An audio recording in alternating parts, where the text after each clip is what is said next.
Funcionamiento de una pila. ¿Qué es una pila? Una pila eléctrica o batería eléctrica es el formato industrializado y comercial de la celda galvánica o voltaica.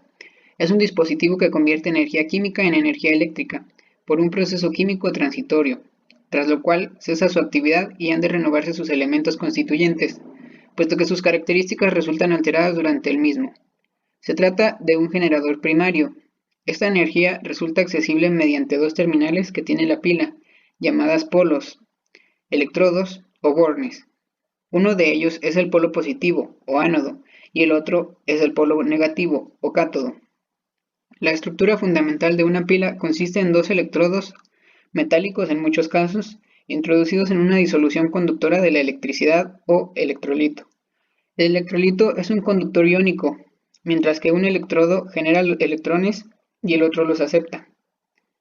Al conectar los electrodos al circuito que se quiere alimentar, se produce una corriente eléctrica.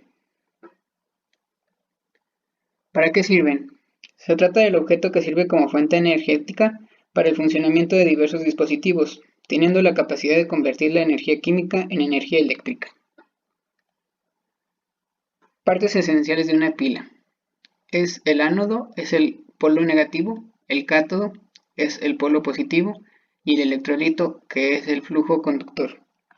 A partir de estos tres componentes es como se transforma la energía química en eléctrica. Funcionamiento de una pila. Las pilas básicamente consisten en dos electrodos metálicos sumergidos en un líquido, sólido o pasta que se llama electrolito. El electrolito es un conductor de iones. Cuando los electrodos reaccionan con el electrolito, en uno de los electrodos, en el ánodo, se producen electrones y en el otro, el cátodo, se produce un defecto de electrones.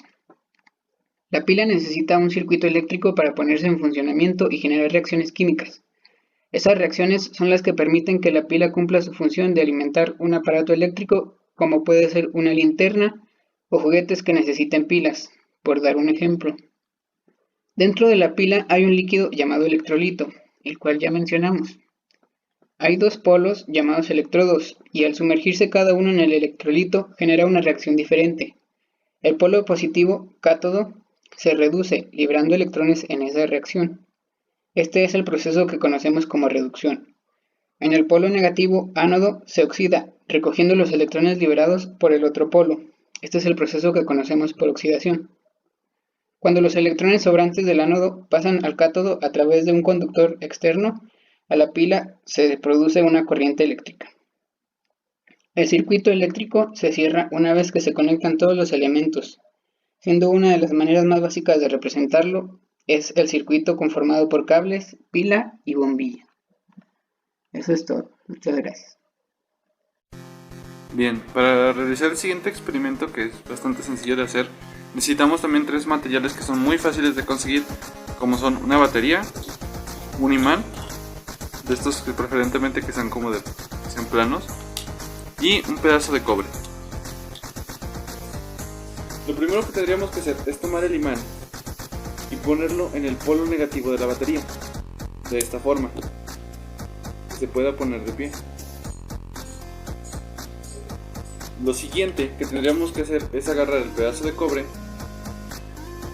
y comenzar a enrollarlo en un cilindro que tengamos por ahí a la mano, por ejemplo este pegamento, y comenzar a hacer una espiral alrededor de él.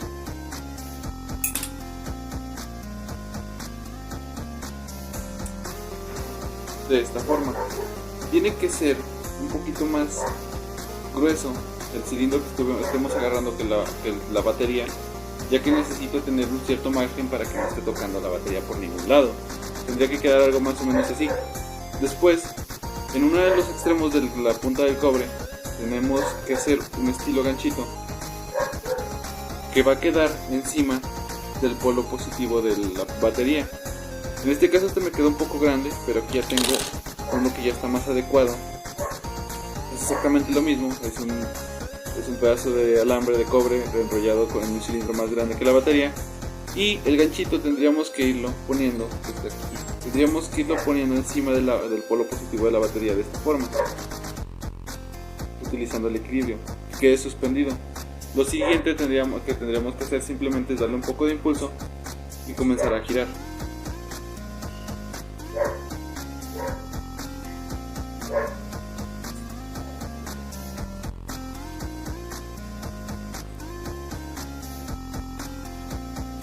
Ok, a continuación les explicaré el funcionamiento de nuestro proyecto. A este se le conoce como generador homopolar o motor homopolar. Su explicación es muy interesante. Al momento de poner la pila sobre el imán, este imán pasa a ser parte de la estructura principal de la pila. Esto porque el imán también es un conductor de electricidad. Entonces, como nosotros estamos conectando al polo positivo, es como si fuera una extensión de la pila. Al poner el alambre, como este es un conductor, estamos conectando al polo negativo de la pila al positivo, que sería en este caso el imán. Esto estaría transformando el cobre en algo llamado electroimán. Entonces estaría pasando energía a través del cobre y esos electrones que pasan por el cobre comienzan a interactuar con el campo magnético que está generando el imán. Entonces esto es lo que hace que comience a girar. Por ejemplo,